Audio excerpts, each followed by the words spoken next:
Дали сте за членство во Европската Унија и НАТО со прифаќање на договорот за името меѓу Македонија и Грција? Вака ќе гласи прашањето на третиот поред референдум, а одговорот на ова прашање ќе треба да го дадат граѓаните на 30 септември. Флаери, рекламни спотови, билборди со пораки до граѓаните да излезат и да гласаат за Европска Македонија. Кампањата за престојниот референдум се интензивира. Дали и какво влијание имаат кампањите врз одлуката на граѓаните? Може да има некое одредено влијание за оно што се мислат.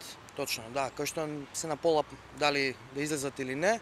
Меѓутоа мислам дека горе-доле граѓаните во 70% од перцепцијата за крупната слика во државата веќе си имаат некој оформен став. Ние сме доволно свесни сами за себе да се одлучиме што ќе направиме на самиот референдум. Политичарите коректна кампања водат и коректно им кажуваат на граѓаните, али ипак се фер им рекоа дека да излезат, а како сакаат, нивно е да гласат, али да излезат, значи.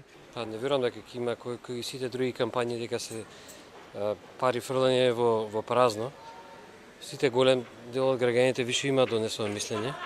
Додека кампањата за се интензивира, опозицијата е без конкретен став. Дали може да се зборува за балансирана кампања? Според дел од комуниколозите во моментов посилна е кампањата за одошто против, а за тоа постојат неколку причини.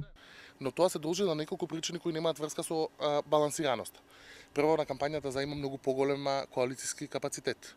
Има многу повеќе партии кои се за тоа, има многу повеќе граѓани и така натаму по сите анкети.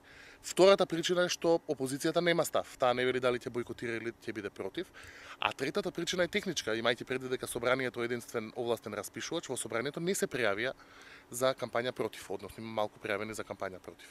Оттаму во моментот во јавниот дискурс доминира кампањата за, меѓутоа тоа не значи дека е јавниот дискурс не е избалансиран.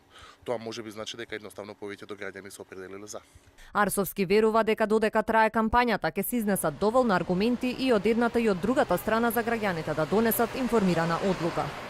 Кај неопределените кампањата влијае, меѓутоа во моментот голем дел од македонските гласаци се определени по ова прашање, имајте предвид дека е предмет на високи политички тензии веќе одамна. Мислам дека повеќе кампањата те влијае кај оние кои се мислат дали да излезат воопшто на референдумот или не, одошто дека може да ги предомисли околу тоа како да гласаат. Владата на собранието му префрли 80 милиони денари за референдумската кампања. Премиерот Зоран Заев рече дека владата не планира да потроши повеќе од 300 до 400.000 евра. Пратеничката група на ВМРО ДПМН пак се изјасни дека нема да користи јавни пари за пропаганда. Собранието како корисник на средствата има обврска по завршувањето на кампањата да изготви извештај за потрошените средства и неискористените финансии, кои ќе треба да бидат вратени во буџетот на Република Македонија.